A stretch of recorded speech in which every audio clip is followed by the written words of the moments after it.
Amém. Glória a Deus. Irmãos, abrem comigo em Deuteronômio, capítulo 27, versículo 15. Glória a Deus pela vida de cada um. Temos uma visitante aqui hoje, a Suzana, né? Esse é seu nome, né? Seja bem-vinda, viu, Suzana?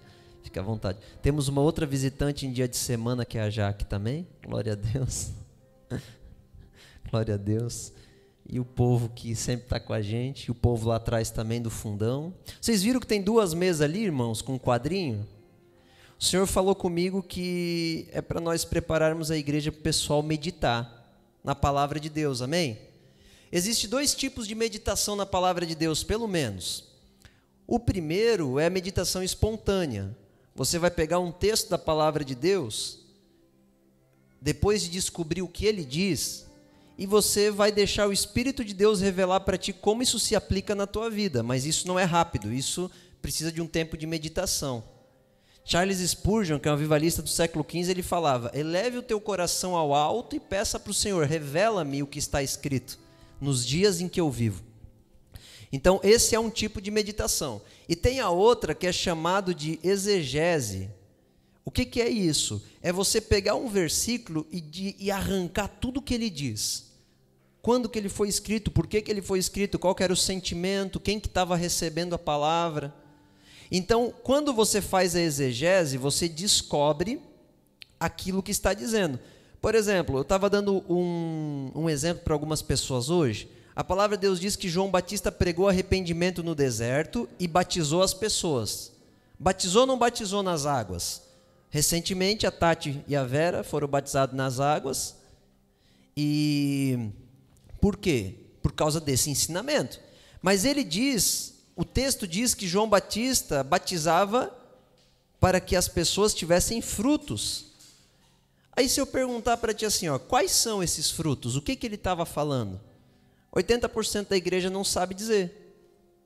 A gente pode tentar inventar. Esses frutos é uma vida bem-sucedida, esses frutos é isso. Mas a gente não sabe o que João estava querendo dizer.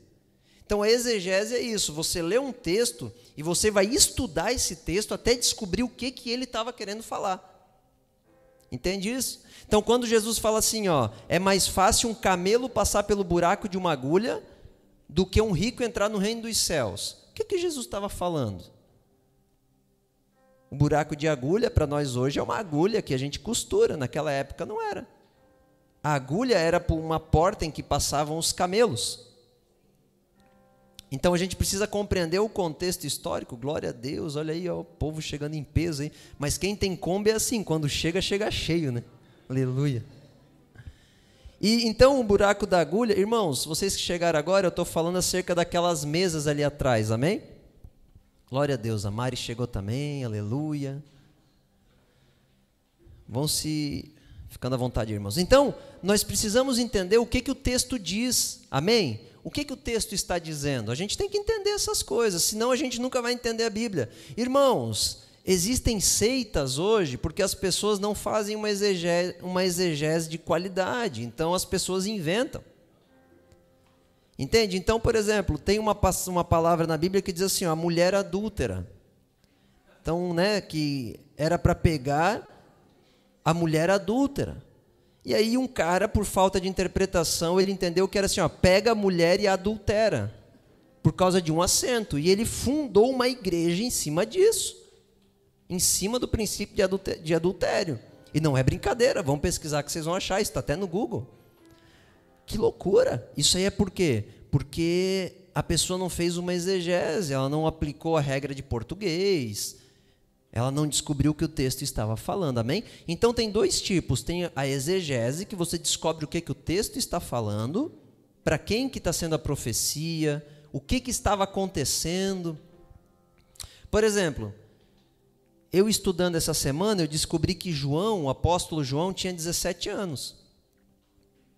E ele foi o único que pôde entrar com Jesus diante de Pilatos. Sabe no filme, quando Jesus é interrogado por Pilatos, Pôncio Pilatos, que ele era o representante de Roma e o presidente da Judéia daquela época? Porque João era de uma família muito rica e influente. Ele era muito rico e influente. Então, o que acontece? A influência dele fez com que os políticos deixassem ele entrar. E se você só vai encontrar os registros da conversa de Jesus com Pôncio Pilatos no livro de João. Porque João era o amigo mais íntimo de Jesus. Só ele podia chegar com Jesus aonde Jesus foi açoitado, aonde Jesus foi chicoteado com chicotes com pontas de osso. Só João podia entrar lá. E só João podia chegar aos pés da cruz, mais próximo de Jesus. Então você descobre isso fazendo um estudo no texto. Porque lá em João está escrito, as pessoas não puderam entrar. Aí, mas por que não puderam entrar? Daí se tu estuda, tu percebe, a própria palavra te revela os costumes da época e tudo mais. Amém? Então, irmãos, essa é a exegese. E depois você tem a revelação. Você descobriu o que a Bíblia quer dizer, agora Deus te revela como aquilo se converte ao teu dia a dia. Aonde você está em toda essa história. Isso é revelação. Ver a ação de Deus. Amém? Então, essas mesas ali, o nosso intuito é deixar a igreja aberta. A igreja vai estar aberta sempre. Você pode vir aqui, vai ter uma música, a luz vai estar acesa, traz a tua Bíblia, senta ali, vai ser um lugar preparado para você meditar um pouco. Senta ali e escreve alguma coisa, ou medita em algum texto. Vai estar preparadinho para você. Amém? Às vezes a gente não encontra um lugar em casa, às vezes a gente vive em apartamento, sempre está uma passação de gente, não temos um lugar onde a gente possa só meditar. Passa aqui na igreja e medita. Eu também vou fazer isso diariamente aqui na igreja. Amém? É um convite para todos vocês. E aí eu vou poder estar ensinando como meditar na palavra. Amém? Glória a Deus. Então agora sim, vamos para a palavra, em nome de Jesus. Pai, nós te agradecemos, Senhor, pela tua presença, pela tua glória. Obrigado pelas palavras reveladas, Senhor, nessa noite. Obrigado pelas almas que tu já tem tocado diretamente e indiretamente. Nós nos submetemos ao teu Espírito, Senhor. Eu peço agora, juntamente com a igreja, que toda palavra que eu liberar encontre espaço no coração dos meus irmãos. Porque eu sei, meu Deus, que não tem a ver com um ser humano falando, mas tem a ver com uma guerra na região celestial que começou a ser travada nesse momento, aonde anjos e demônios estão lutando para que os corações sejam ou não transformados, e que as pessoas possam ou não ver Jesus. Então nós pedimos que tu adentre esse lugar agora, juntamente, Senhor Deus, com todo o poder dos teus anjos, milite em favor da tua igreja e revele no íntimo aquilo que tu queres falar essa noite, em nome de Jesus. Amém? Amém? Vocês me ajudam, gente? Hoje é quarta-feira, senão todo mundo dorme, amém? Quem quiser café, tem café pronto lá. Se o café estiver ruim, foi o Gui que fez, viu? Se ele estiver bom, fui eu que pedi para o Gui fazer. Amém? Então guarda isso no coração. Glória a Deus. Provérbios 26, 2, vamos lá. Deixa Deuteronômio aberto, amém? Só para anotar. Eu falei, irmãos, hoje é a quinta aula de bênção e maldição. Então a gente está seguindo uma linha de raciocínio. Deixa eu te falar uma coisa, a partir de hoje, o Espírito Santo vai começar a te dar motivos de arrependimento. Amém? O Senhor falou ao meu coração enquanto eu orava. Ele falou, a partir de agora as pessoas verão coisas para se arrepender. Então, no momento que Deus te mostrou, já te arrepende. Se coloca diante dele e fala, Senhor, me perdoa por isso, isso, isso que eu acabei de fazer. Arrependimento não é um negócio assim, ó, um dia eu irei sentar numa sala, irei meditar acerca da minha vida e vou... Não, tu não vai. Porque Deus, ele abre a janela na hora que ele quer, ele te mostra o que ele quer na hora que ele quer, amém? No momento em que tu consegue ver, já entra. Tem vezes que eu estou andando de carro e eu paro em algum lugar só para poder anotar aquilo que Deus está falando comigo. Porque eu sei que se eu não parar, eu perco. Amém? Por isso que eu tenho mais de 3.000 notas, entendeu, Luiz? Que você perguntou aquele dia. Glória a Deus. Então, irmãos, Deus vai começar a fazer isso, amém? Deixa eu falar uma coisa para os irmãos sobre bênção e maldição. Pastor, a gente está estudando tudo isso, várias causas que podem estar nos aprisionando. Como é que é feito e como é que era feito? Para a gente sair desse lugar. No Antigo Testamento existiu o segundo templo de Israel em pé, que não existe mais hoje, amém? Israel não tem templo. vai ser reconstruído na época que o Messias estiver voltando. Então já está prestes a ser reconstruído o terceiro templo. O que acontece? O que eles faziam? Uma vez por ano eles tinham que sacrificar um cordeiro e várias ofertas para a remissão dos pecados. Essas ofertas simbolizavam o quê? Que Jesus viria para nos salvar. Então, para Satanás não consumir o povo, Deus falou assim, ó, vocês têm que circuncidar os homens, que é cortar a pele do prepúcio, né, o prepúcio, fazer a marca, e vocês precisam sacrificar. Então, irmãos, antes de Jesus era terrível.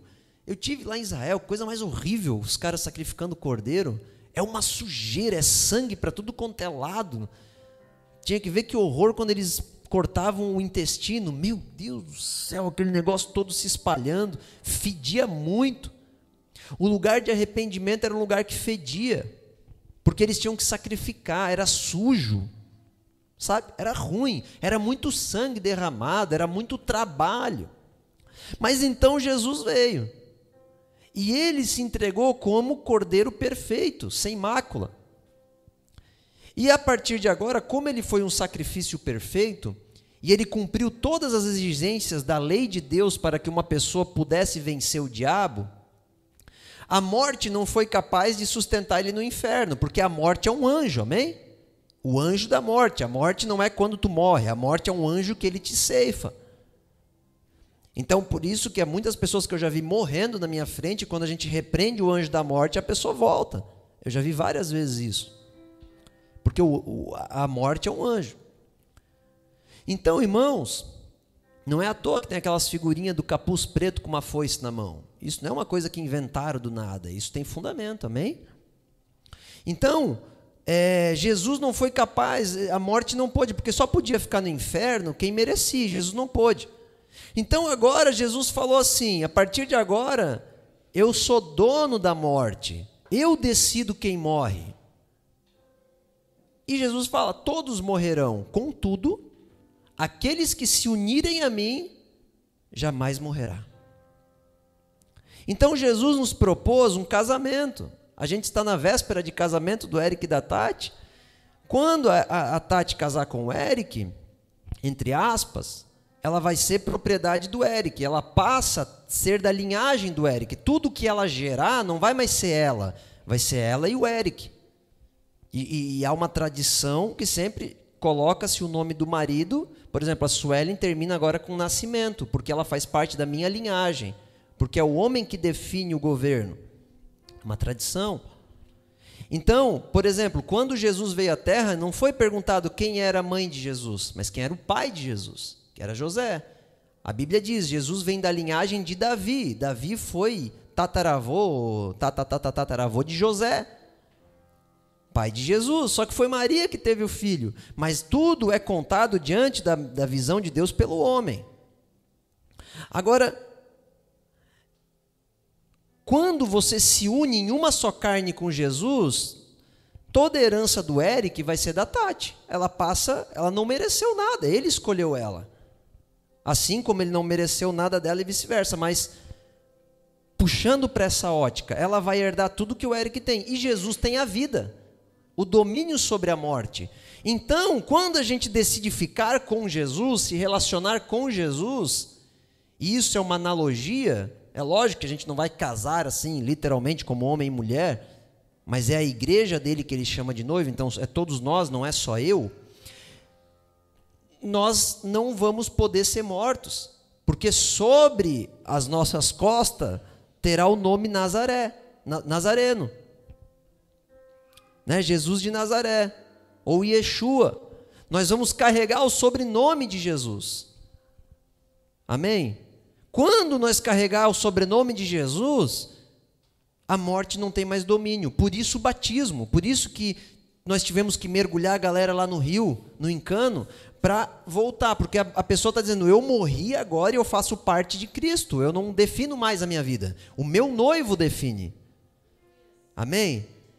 Então agora, Jesus falou, para você andar comigo, glória a Deus pela tua vida, irmão, qual que é teu nome mesmo? William, fica à vontade, viu, William? Agora Deus, Jesus falou assim, ó, para aqueles que quiserem andar comigo, basta se arrepender. O que é se arrepender? Arrependimento vem de uma palavra grega de metanoia, que é desconstruir a mente e convergir o seu caminho para outra direção.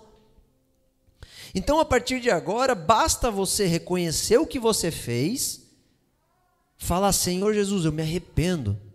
Eu peço que a tua justiça me cubra, que o sangue teu derramado na cruz venha sobre mim. E tu está liberto. Não há demônio que resista a isso. Amém? E se você tiver uma doença hereditária na tua vida, no momento que você fizer essa oração, você é curado. Por isso que tem pessoas que quando o pastor bota a mão em cima delas, elas são curadas. Porque naquele momento, por causa da vida do pastor, ela foi perdoada de algum pecado dela, que existia um demônio se alimentando dela. Ainda que nem toda doença é demônio. Lambe o chão para tu ver se não vai pegar verme. Entendeu? Nem toda doença é demônio, mas muitas são. Está entendendo? Então, irmãos, esse é o caminho. Amém? Arrependa-te. Confesse o teu pecado. Fala: Senhor, eu errei. Glória a Deus. Agora vamos para a pregação.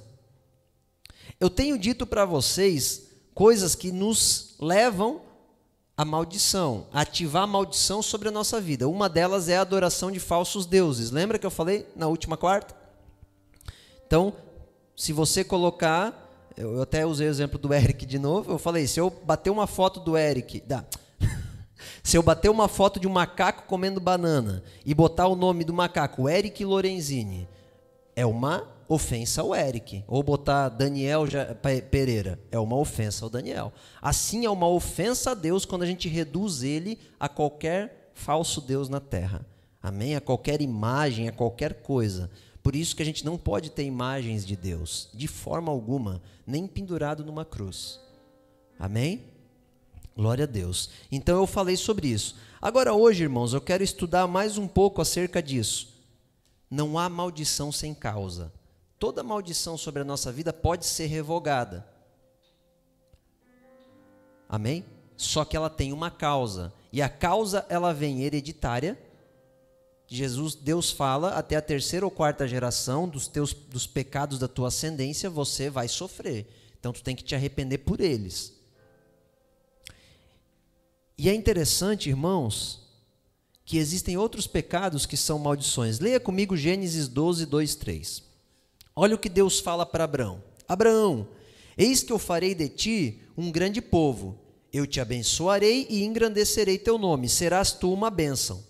Abençoarei os que te abençoarem e amaldiçoarei aqueles que te amaldiçoar. Por teu intermédio abençoarei todos os povos sobre a face da terra. Amém? Deus abençoou Abraão, não abençoou? Agora, Deus disse o que para ele? Olha, aqueles que te amaldiçoar serão malditos, certo? Então Deus amaldiçoa.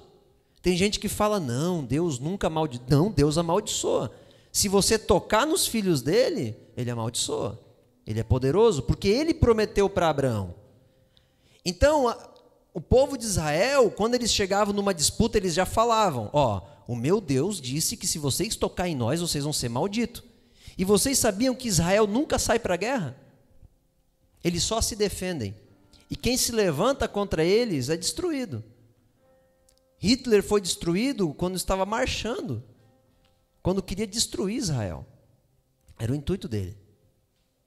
Ou os judeus. E sabe quem que parou Hitler? Foi um judeu. Uma das causas foi de um judeu. O judeu na Primeira Guerra, irmãos, ele criou a TNT. Foi na Primeira Guerra, né? Foi um judeu. E o mesmo judeu na Segunda Guerra criou a borracha do tanque de guerra para ele conseguir se mover. Por causa disso a guerra foi terminada, um dos motivos. Então Deus levantou um judeu. Porque os judeus são do Senhor, amém? A terra é deles, a terra não é nossa. Deus prometeu para Abraão. Então olha isso, Gênesis 27, 29. Olha o que Isaac, que é filho de Abraão, fala para o filho dele Jacó. As nações te sirvam e os povos se curvem diante de ti. Sê tu, Senhor, dos teus irmãos, que se prostrem diante de ti os filhos da tua mãe. Maldito seja quem te amaldiçoar. Então a Bíblia está nos revelando, irmãos, quem que foi Jacó? Jacó foi um homem que encontrou a Deus e o seu nome foi mudado para Israel. E hoje a nação de Israel é Jacó, filho de Abraão, filho de Isaac, Abraão, Isaac e Jacó. Então, Isaac estendeu a promessa de Abraão para Jacó e sua descendência. Então, todos aqueles que são judeus, irmãos, têm algo sobre a vida deles. Pode ser o pior judeu do mundo, tu não pode amaldiçoar ele. Entendeu? Tu não pode amaldiçoar judeu, porque Deus disse: aqueles que te amaldiçoarem, amaldiçoarei eu. Então hoje na nossa cultura existe uma palavra chamada antissemitismo, ou antissemita, que são pessoas contra judeus. Maldição. Existe um milionário hoje, que ele conta na biografia dele, e eu estudei, que ele tinha tudo para dar certo, irmãos, mas tudo dava errado. Só que esse cara é árabe. Ele vive nos Emirados Árabes hoje. E ele é árabe. E ele se converteu a Cristo. E ele tinha um problema, ele se aconselhava com o pastor, e ele falava: pastor, eu tenho tudo para dar certo, todas as minhas operações são corretas, e tal, ele é dono de petrolífera, e tal. Só que não ia. Aí um dia, esse pastor orando por ele, e vocês sabem que existe uma rixa entre árabes e judeus, o pastor falou assim: tu gosta de judeu? Aí ele falou: olha, eu não tenho nada contra, só que ele vem de uma família onde os pais ensinou ele a amaldiçoar judeu desde pequeno, porque os judeus roubaram a terra deles, segundo o pai dele, e ele amaldiçoava, mas depois cresceu e esqueceu disso. E aí, irmãos, ele se arrependeu. Ele falou: tá, mas eu me converti a Cristo, agora eu estou andando com Jesus, o que isso tem a ver? Aí esse pastor falou para ele assim: olha, o problema é que essa maldição está ativa no reino espiritual. Tudo que tu lançou está ativo. Tu serás julgado pela tua palavra, diz a Bíblia. A palavra dita, não a palavra que tu irás dizer, a palavra dita. Então, irmãos, o que aconteceu? Esse cara, sabe o que ele fez? Ele falou: então eu me arrependo, ora por mim agora, eu me arrependo. E ele confessou o pecado e se arrependeu.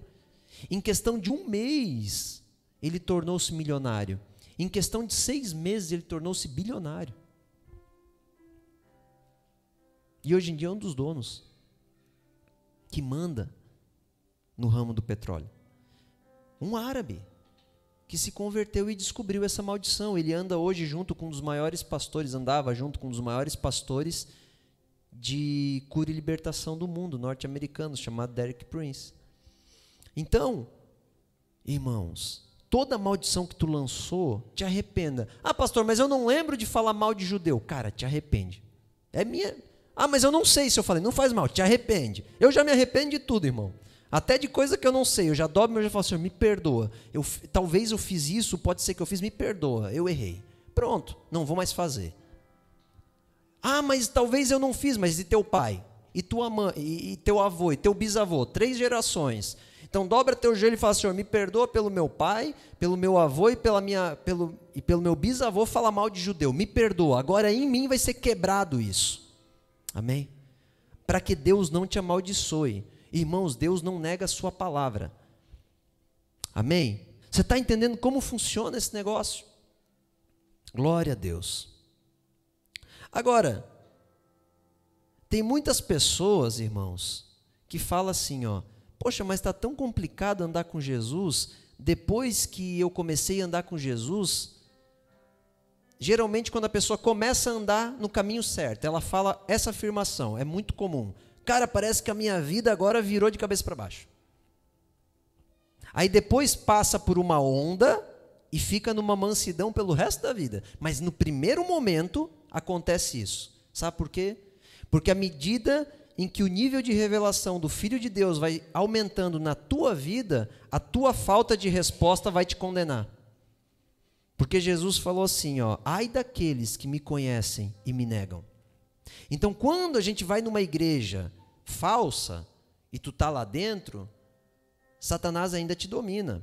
Então ele não vai tocar na tua vida, ele vai fazer tu achar que estás bem, vai fazer tu ter um pedaço de chão na terra, um pouquinho de arroz para tu não ter o que precisar buscar. Ele não vai ser doido de tirar aquilo que te satisfaz, porque ele sabe que daí tu vai buscar a Deus. Mas quando tu começa a andar numa igreja séria e começa a ouvir de Jesus, aí, meu irmão, aí acabou-se. Aí Satanás vai fechar a torneira de tudo. Não vou falar de política hoje. Hoje não. Então, assim, sabe, ele vai fechar. O que ele puder manipular na tua vida, ele vai manipular, para que tu te ferre. Mas aí tu começou a aprender os princípios da palavra, que eles vão te prosperar, e acabou. Aí Satanás é subjugado, é a última artimanha dele. Amém? Então é isso, irmãos, à medida que nós vamos aumentando a revelação em Cristo, nós vamos sendo libertos e entrando no novo lugar. Glória a Deus! Vocês recebem isso? Então se arrependam se vocês falaram mal de judeu, em nome de Jesus. Agora Deuteronômio 27, hoje vai ser o último dia, provavelmente, que eu vou falar dessa direção. Deuteronômio 27:15 fala assim, ó: maldito o homem que fizer imagem e escultura de fundição. Aí o 16 diz assim, ó: maldito aquele que desprezar o seu pai ou a sua mãe. 17, maldito aquele que arrancar o termo do seu próximo. Maldito aquele que fizer que o cego erre de caminho. Maldito aquele que perverter o direito do estrangeiro, do órfão e da viúva. Maldito aquele que deitar com a mulher do seu pai. Maldito aquele que se deitar com algum animal. Maldito aquele que se deitar com alguma irmã. Maldito aquele que se deitar com a sua sogra. Maldito aquele que ferir o seu próximo em oculto. Maldito aquele que tomar suborno para matar alguma pessoa inocente. Maldito aquele que não confirmar as palavras desta lei, não as cumprindo. E todo o povo dirá amém. Se você perceber, irmãos, nesses textos, estava todo mundo falando amém, amém, amém. As 12 tribos de Israel estavam afirmando. E ali foi estabelecida a aliança de Deus com o povo, até hoje. Então agora eu quero falar de uma forma bem básica acerca dessas maldições que eu acabei de ler. A primeira fala daquela categoria que eu já falei no culto passado, o adorar falsos deuses. Amém? Quando você está adorando falsos deuses, qual que é a primeira coisa que você vai perceber que vai ferrar na tua vida? É a tua comunicação e o teu relacionamento com os teus pais. Irmãos, relacionamento com os pais é o primeiro mandamento que Deus falou assim, ó: tu vai ter uma vida curta se tu não cumprir, se tu não honrar teu pai e tua mãe. É muito sério, cara. Dentro do pacto de Deus, é muito sério honrar pai e mãe. Deus, quando ele fala assim, ó: se vocês reconhecerem deuses falsos, serão malditos. Aí depois ele fala assim, ó: se vocês não honrar pai e mãe. A honra da autoridade, irmãos, é o eixo do funcionamento de toda a sociedade. Se destruir da sociedade o funcionamento da família, a ordem hierárquica da casa, acabou. Não existe mais reino na terra. Então é muito forte. Se você destrói o princípio que é não honrar pai e mãe, primeiro que você é amaldiçoado por Deus. Segundo, que você acabou com a sociedade. Aliás, deixa eu falar uma coisa para vocês. Toda maldição de Deus é uma lei. Não é que Deus falou, agora eu vou acabar com todo mundo. Deus só está revelando o que acontece com as pessoas. Ele está revelando. Olha, se alguém aqui se irritar com a lei da gravidade, que pular daqui até aqui, isso me irrita, essa lei da gravidade. Só de raiva eu vou me jogar do prédio do 10º andar. Vai morrer. Tu pode ficar irritado, mas tu não muda essa lei. Tu não vai mudar a hora que é noite e a hora que é dia. Tu pode ficar irritado. Assim são as leis espirituais, amém?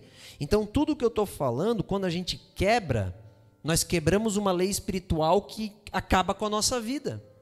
Aí os psicólogos têm diversas enciclopédias e livros de estudo explicando o que acontece com uma criança que não respeita os seus pais e pais que não cuidam dos seus filhos. Mas a base de tudo está aqui.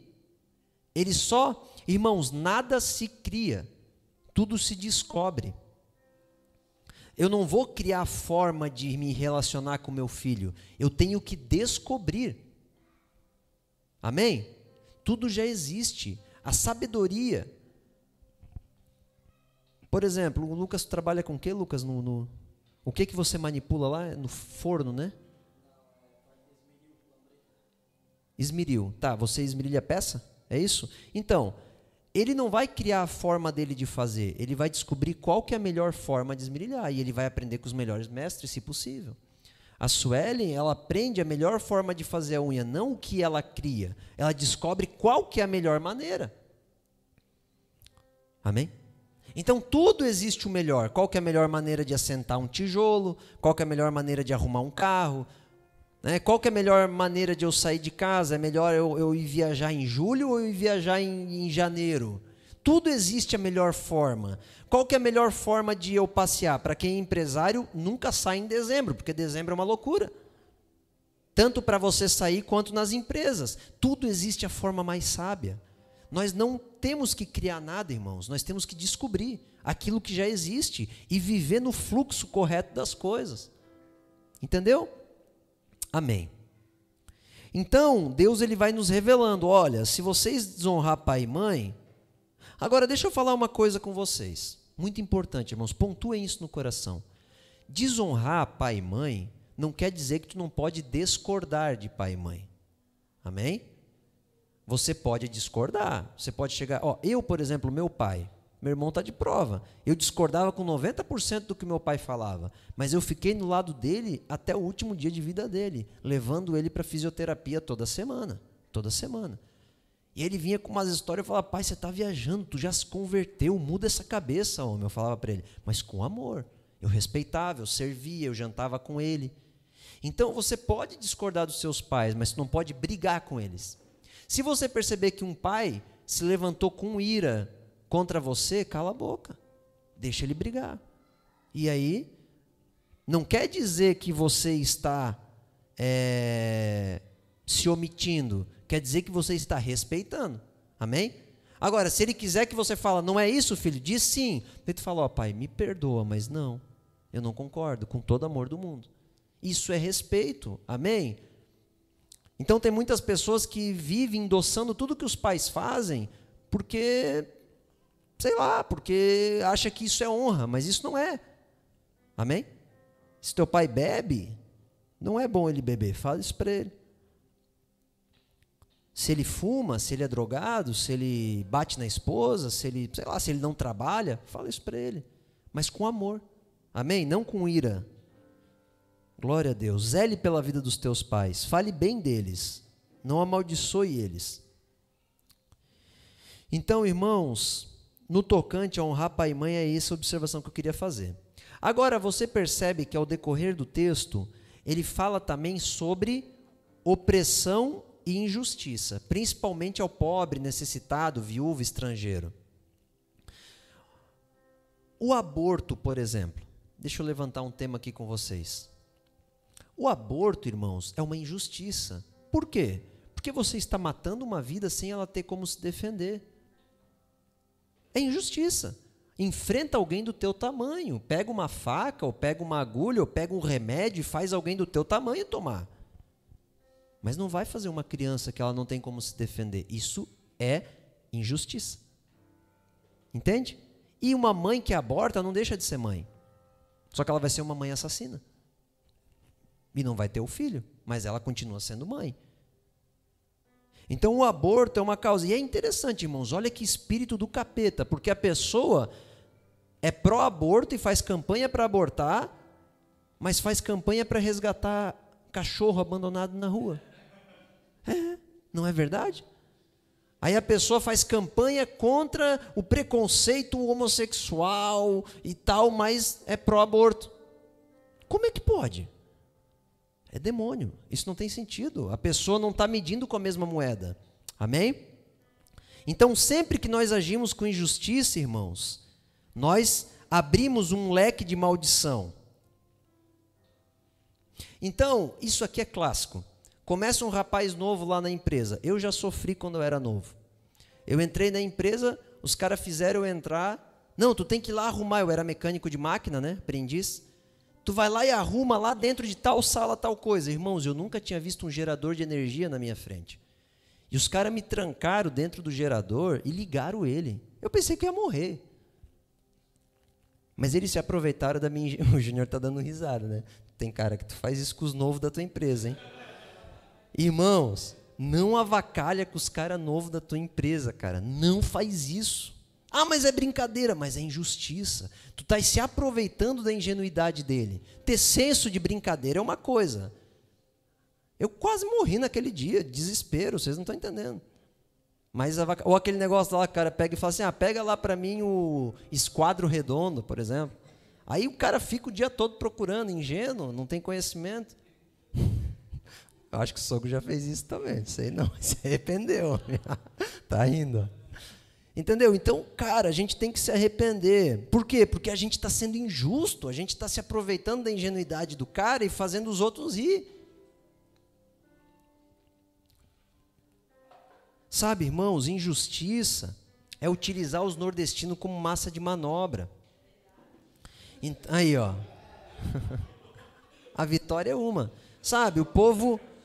Agora assim, ó, pega aquilo que eu estou querendo falar, irmãos. É a ignorância. Tu se aproveita da falta de conhecimento e em vez de você ajudar a pessoa a escolher o melhor carro, tu vende o teu carro que está podre para ela. Porque tu se aproveita da ignorância dela. Isso é injustiça. Você entendeu? Então, quando você entra nesse lugar, a gente vê muito lá na Zion, pelo menos eu observava muito que tinha pessoas que tentavam, e vários idosos que falavam sobre situações de homens que tentavam usar deles, principalmente com empréstimo consignado. Ó, eu cheguei esses dias em casa e tinha uma correspondência para mim de um boleto. Aí eu fui ler o boleto.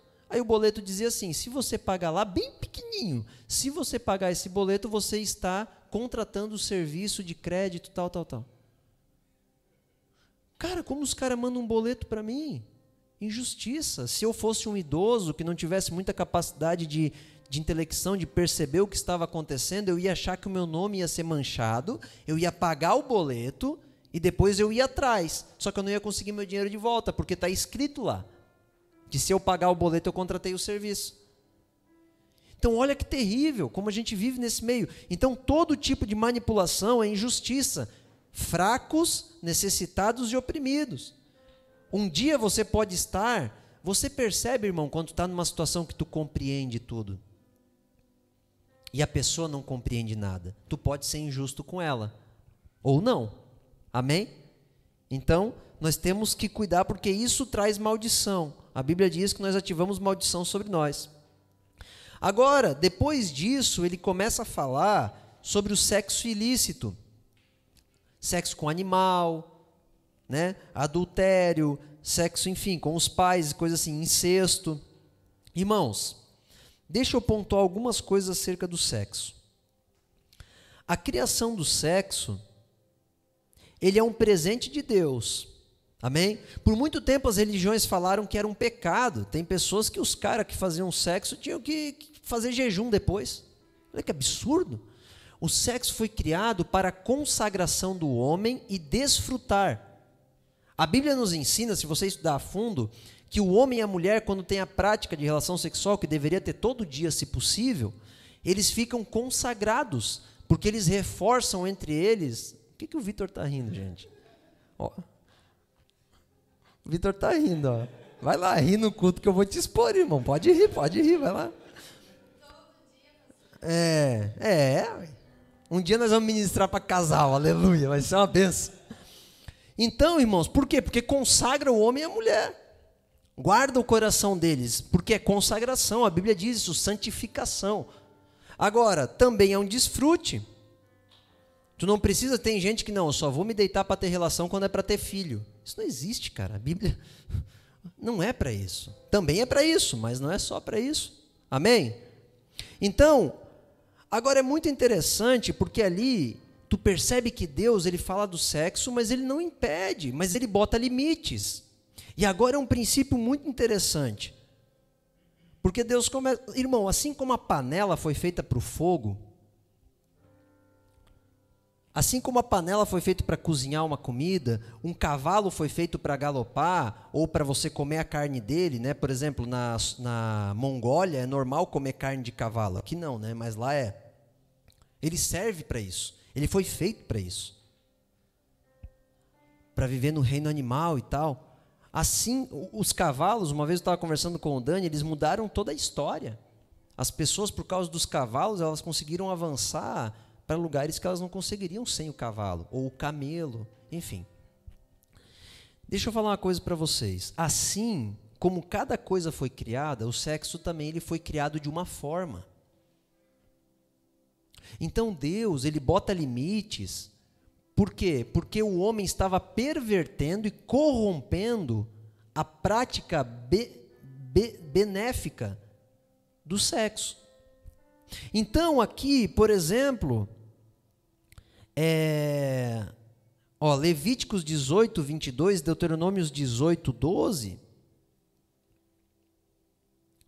mostra qual que é o tipo de relação que você não pode ter. Ali fala dos homossexuais, que já tem Bíblia sem esse versículo. As Bíblias LGBTs, ou até de algumas traduções, eles tiraram esse versículo. Por quê? Porque é uma ofensa, um preconceito à sociedade. Mas, cara, se você estudar a fundo, o homossexualismo, por exemplo, ele causa coisas terríveis, tanto psicologicamente quanto fisicamente. Estuda o que acontece com o homem que tem relação anal. Deus, ele nos protegeu, ele colocou limite, olha, não tenha relação sexual com animal. Irmãos, quando a pessoa tem relação sexual, ela derrama sangue. Tanto a mulher com o vaso que rompe nela, quanto o homem com o sêmen. E no reino do Espírito, sangue é uma moeda. Por isso que é o sangue de Jesus que nos lava. Todo sangue derramado é uma moeda, que dá força. Então, quando você derrama sangue na terra, no altar da imoralidade sexual, tu está dando força para Satanás destruir tudo e todos. Então, irmãos, o sexo, quando você utiliza ele da forma errada, ele é destrutivo para o homem. Pega o exemplo de um homem, faz um estudo psicológico do homem que tem 10 esposas e veja como é que é a vida dele. Veja como ele pensa.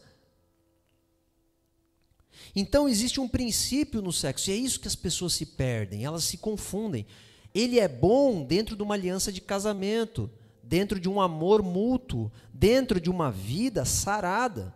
Por exemplo, se a mulher brigou com o homem, ela está com raiva, querendo matar o cara, e o cara força ela a ter relação, é ruim ou é bom? É ruim, porque ele está sendo usado fora de dentro do contexto que Deus criou para ser usado. Eu sei que é um assunto constrangedor, mas tem que ser falado. E por muito tempo a igreja não falou. Porque é algo bom, só que tem que ser dentro do que é bom. Por isso que eu digo que sexo fora do casamento não é bom. Porque ele vai mudar a tua mente automaticamente para marido e esposa.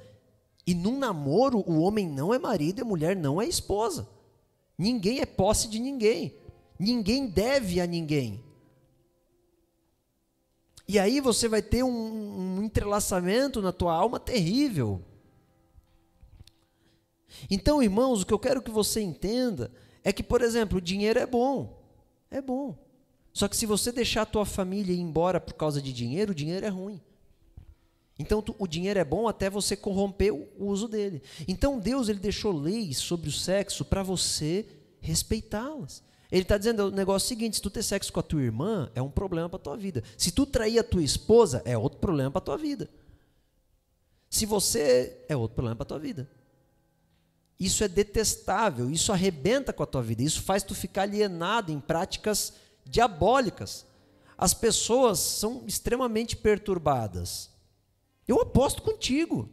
Pode botar... Uma vez tinha um cara sentado na minha frente querendo me justificar com toda a força do mundo, um amigo dele que era homossexual e tal. Eu falei: meu amigo, com todo respeito, como é que é o relacionamento desse cara com o pai? Ah, não, ele não fala com o pai dele desde os 5 anos. Está aí.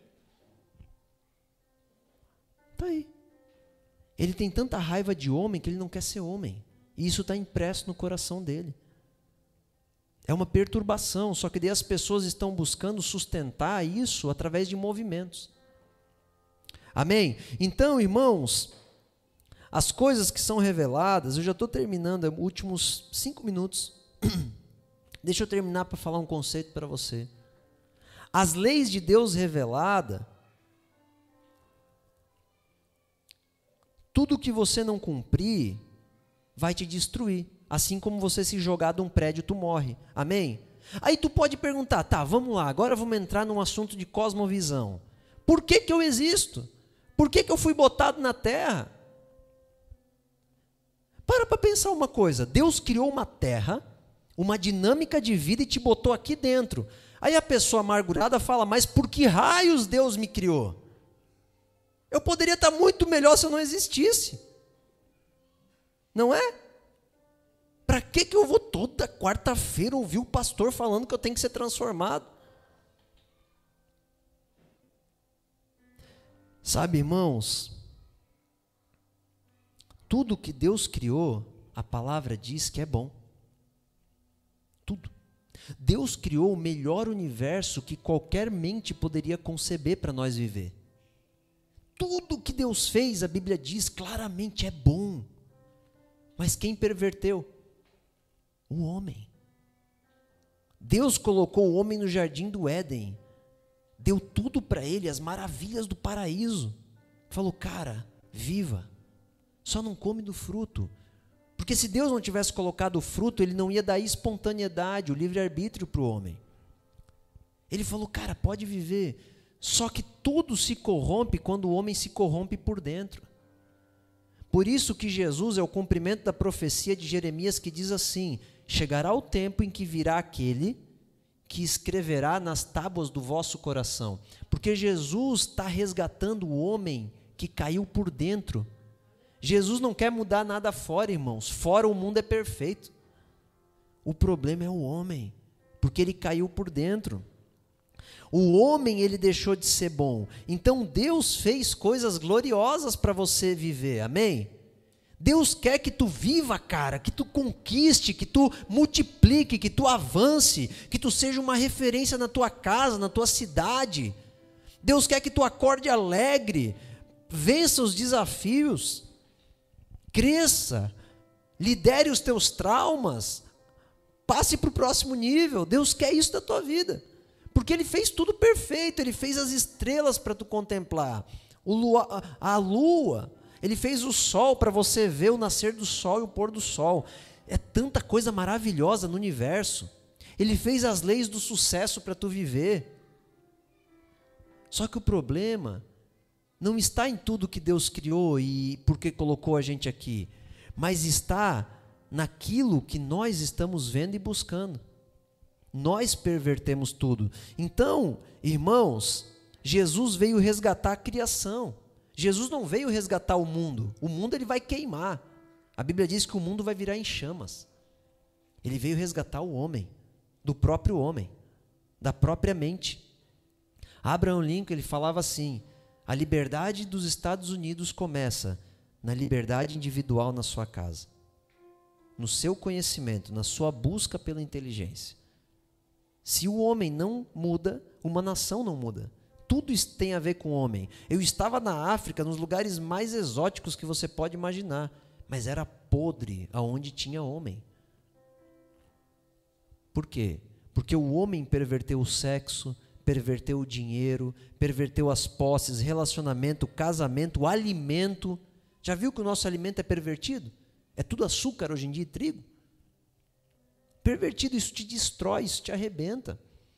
Eu estou uma semana sem comer carboidrato, eu estou assim, ó, tão acostumado que eu estava. Porque foi criado para a gente consumir muito de modo errado. Tem um pregador que o Daniel acompanha, o Steve Coyle, que ele tem um programa de rádio, eu nunca esqueço, cara, acho que uns 5 anos atrás tu me falou isso. Ele disse assim, ó, tudo que o homem tocou e manipulou, saiu da forma que Deus criou, vai te fazer mal. E existe vários nutricionistas hoje que estão dizendo assim, olha, tu tem que buscar tudo mais in natura, mais natural possível. Menos agrotóxico, menos gordura hidrogenada, menos tudo. Menos enlatado. Por quê? Porque tudo que o homem toca e manipula, ele destrói, ele perverte. Entende isso? Então, irmãos, o homem perverteu os objetos. Dos átomos que existem, ele criou a bomba atômica. Qual que é o problema da bomba atômica? Que ela mata um monte de inocente. E ela começa uma disputa entre poderes. O homem perverteu o poder. Em vez de ele usar para cuidar da sua família, ele usa para manipular todos aqueles que estão com ele.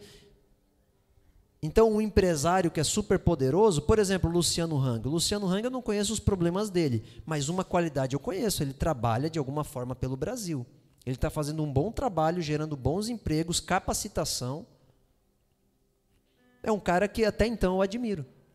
Ele está fazendo algo pela nação, ele está usando o poder para o bem. Não sei até onde, irmãos, eu não conheço ele, não sei de onde ele compra os produtos dele, mas parece que está. Então a gente recebeu o poder para governar a favor de pessoas. Tem pessoas, irmãos, pervertendo a palavra de Deus. Aquele caso do adultério que eu falei. Pastores extremamente carnais que manipulam igrejas gigantes para apacentarem a si mesmos. Como nuvens cheias de água, mas nunca chove na igreja, só passa por cima dela. Judas capítulo 5, versículo 5. Então, o homem, irmãos, ele perverte. Sabe? A missão de Cristo não foi mudar nada lá fora. A missão de Cristo foi mudar o nosso coração, porque quando a gente muda, tudo muda. Amém? O mundo poderia dar um reset hoje. Deus fez isso com o dilúvio. Só que depois que eles pousaram a arca, em terra, que eles estavam na água, a maldade começou com os próprios filhos de Noé. Cara, os caras viram o dilúvio, eles viram a provisão de Deus, eles viram tudo, mas eles expuseram a nudez do próprio pai e foram malditos até hoje, África e Índia. E o outro que não foi maldito veio para o sul. Para você ver como até as terras são malditas até hoje por causa dos filhos de Noé. Então, irmãos, Deus ele quer mudar o nosso coração. Ele está fazendo você ver. Ele está fazendo você ver que tu é capaz de fazer santo o que tu tem em mãos ou perverter. O teu dinheiro, a tua casa, o teu carro, tudo é santo para os santos. Agora, tudo é pervertido para os perversos. Tudo que tu tem vai ser maldição para a tua vida. Se tu for uma pessoa ilícita de coração. Amém? Então eu como pastor, eu já estou concluindo, eu digo assim, o meu papel é fazer você ver as coisas da forma que elas devem ser vistas. Dinheiro no seu lugar, pai no seu lugar, esposa no seu lugar, casa no seu lugar, carro no seu lugar. Amém? Às vezes há maldições nos prendendo por coisas bestas, que Deus está nos chamando à conversão.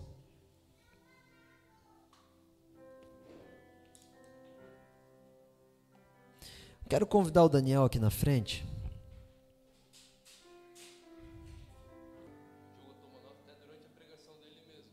Não, isso aqui é para ti. Queria pedir que tu conduzisse a igreja. Eles vão estar repetindo contigo a oração sobre esses 4 pontos. Amém? Amém. Peraí, deixa eu só ler aqui, gente.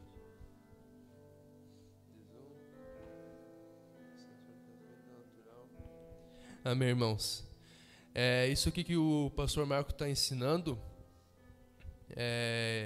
ele não tirou do nada, né? Também, claro que foi tirado da palavra de Deus, mas faz parte de uma grande tradição que começou com Derek Prince, né, e outros grandes pastores que compreenderam como que funciona, qual que é o mecanismo da maldição e da bênção. E são pastores que não é que eles pegaram a Bíblia e ficaram estudando e descobriram. Eles têm experiência de décadas lidando com pessoas, décadas e décadas, pastoreando e lidando com pessoas. Então, ao longo das décadas, foi se acumulando esse conhecimento acerca das maldições e tudo mais. E tudo que o Diogo está ensinando aqui está na esteira dessa tradição.